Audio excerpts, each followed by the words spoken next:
SIT ఆ chargesheet వేయకపోతే A1 నిందితుడు రాజ్ కేశిరెడ్డి డిఫాల్ట్ బెయిల్ పొందేందుకు అవకాశం ఉంది.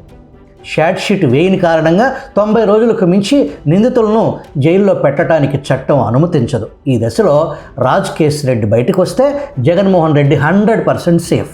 ఆ కారణంతో సిట్ ప్రిలిమినరీ ఛార్జ్షీట్ దాఖలు చేసింది. ఆ తర్వాత ఎన్ని అనుబంధ ఛార్జ్షీట్స్ అయినా దాఖలు చేయవచ్చు. ఈ ప్రాథమిక జ్ఞానం తెలుగుదేశం ముసుగు లాయర్లకు తెలియదు అని అనుకోవాలా?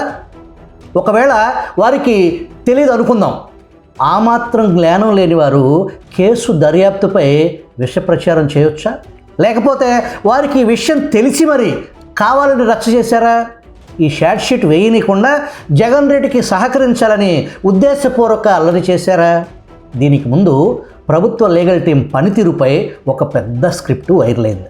ఆ స్క్రిప్ట్పై ప్రభుత్వం చర్యలకు ఉపక్రమించిందని, ఆరోపణలు ఎదుర్కొంటున్న వారి బంధువులు బామ్మర్దుల ఇళ్లపై దాడులు సోదాలు అంటూ మరో వార్తను వైరల్ చేశారు.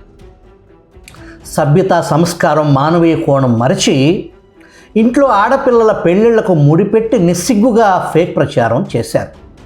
ఆ ప్రచారం ఎంతలా అంటే నాకు అత్యంత సన్నిహితులు ఆప్తులు నాతో ఆ వార్త నిజమే అని వారు నమ్మి నన్ను కూడా నమ్మాల్సిందే అది నిజం కాబట్టి అన్నంతగా ప్రచారం కల్పించారు.